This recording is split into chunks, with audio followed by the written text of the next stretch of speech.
Onde está a metade do mundo? Milhares de turistas que visitam um monumento chamado Ciudad Mitad del Mundo, ou Cidade Metade do Mundo, no Equador, pensam que fica por lá. Pode ser que você tenha visto a foto de algum turista com um pé de cada lado dessa linha que divide o nosso planeta em dois hemisférios. Mas graças ao poder da tecnologia do século XXI, sabemos que o monumento não está exatamente na latitude zero, ou seja, na linha horizontal que marca o meio do caminho entre o Polo Sul e o Polo Norte. Eu sou o Shin Suzuki, repórter da BBC News Brasil em São Paulo, e nesse vídeo a gente conta onde fica exatamente a metade do mundo ou a linha do Equador, e por que o país sul-americano ficou com o nome. Se calculamos com o GPS hoje em dia, a linha equatorial está 240 metros mais ao norte do monumento da metade do mundo. Mas por que então ele foi construído nos anos 1980 naquele ponto para marcar a linha equatorial? Isso aconteceu porque os cálculos foram feitos por uma expedição geodésica francesa 3 séculos atrás. Essa viagem mudou o nosso entendimento da Terra e também marcaria a história do Equador, o país. Tudo começou com um debate no século XVII sobre a forma exata da Terra. De um lado estava o físico inglês Isaac Newton, que acreditava que a Terra era achatada nos polos, e de outro ficava o matemático e filósofo francês René Descartes. Na concepção dele, a Terra tinha a forma de um ovo. A Academia de Ciências da França decidiu pôr fim à polêmica com um experimento. Então, o primeiro grupo da missão geodésica francesa partiu no ano de 1735 rumo a Cuenca, cidade localizada na época no vice-reino do Peru. No ano seguinte, um segundo grupo partiu na direção da Finlândia, em uma área muito próxima ao Polo Norte. Com essas duas medições, a Academia Francesa queria calcular a forma do nosso planeta, um feito completamente revolucionário para a época. Hoje podemos fazer esses cálculos em segundos, mas naquela época isso era feito com triângulos de medição ao longo de centenas de metros. Até chegar à região da latitude zero, a expedição teve pela frente o rio Amazonas, os Andes, subidas ao topo de montanhas altíssimas e uma recepção hostil dos povos locais aos forasteiros. E depois de quase 10 anos, a razão ficou com Isaac Newton. A Terra é achatada nos polos e mais volumosa próxima do centro, ou seja, do Equador. O problema é que a linha que traçaram não estava precisamente na latitude 000.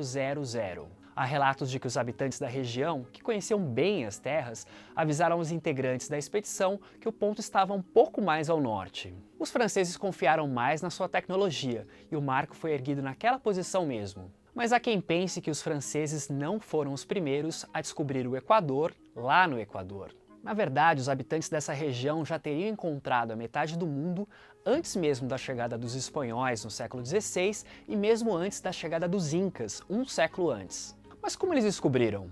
Voltando os olhos para cima. Porque a partir da linha equatorial se pode ver todas as estrelas do firmamento. A tribo indígena dos Quitu-Caranque usavam essa área ao norte de Quito como mirante e observador astronômico. É a única construção de origem pré-hispânica conhecida que está localizada na linha equatorial. E de fato, o nome da montanha, Catequilha, vem de Cate-Quilha, que significa aquele que segue a lua. O mais importante sobre Catequilha é que é uma montanha que está, ela sim, na latitude 00. Agora, Catequilha é um lugar importantíssimo, porque de lá se vê toda a Via Láctea. Sabiam até que estavam no centro do mundo, e sabiam tudo o que significava e todos os efeitos do Sol. O uso da astronomia foi muito importante. Mas estar aqui é muito evidente. Então se diz que os Incas vinham para cá ao norte em busca do Sol reto.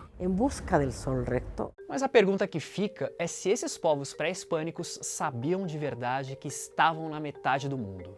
O problema é que existe pouca evidência arqueológica de antes dos Incas. Assim, não há consenso se essas culturas sabiam que aquela região dividia o planeta. Mas talvez a chave esteja numa língua de antes dos tempos de colonização que ainda é falada por um pequeno grupo de pessoas, o Tsafique. Em Tsafique, Kitsá significa metade e To, mundo. Acredita-se que a origem do nome Quito, a capital do Equador, vem daí. Por isso muitos concordam que isso é indício de que os indígenas Quitu-Caranque talvez soubessem que estavam na metade do mundo. Já Equador tem origem no latim e significa igualador ou aquele que iguala. De qualquer forma, o que defendem muitos cientistas é que para estabelecer onde fica a metade do mundo, não podemos falar de pontos ou linhas exatas. É preciso lembrar que a metade do mundo é apenas uma linha imaginária. Assim que não devemos falar de um espaço milimétrico, mas sim de uma faixa, de um intervalo. Imagina uma corda amarrada ao redor da Terra. Uma faixa de uns 5 km passa ao longo de 13 países que estão na linha do Equador. Aqui no Brasil, a linha do Equador atravessa os estados do Amazonas, Pará, Roraima e Amapá, incluindo a capital desse último estado, Macapá. Lá está o monumento do Marco Zero e também o estádio de futebol Zerão, com um campo dividido entre os hemisférios sul e norte pela linha do meio de campo. E a linha do Equador também virou no Brasil nome de um sucesso composto por Djavan e Caetano Veloso. Os outros 11 países atravessados pela linha do Equador são Colômbia, Gabão, Congo-Brazzaville, República Democrática do Congo, Uganda, Quênia, Somália, Indonésia, Kiribati, Maldivas e São Tomé.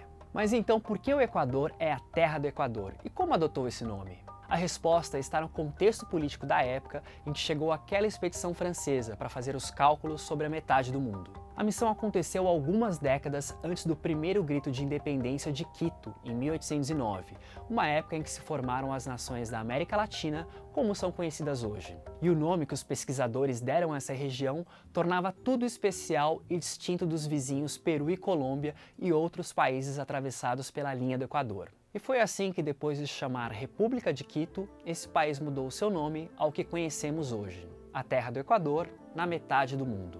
É isso, pessoal. Para caso você já esteve lá na metade do mundo, conta nos comentários a sua experiência e também o que você achou do vídeo. Obrigado pela sua audiência e até a próxima!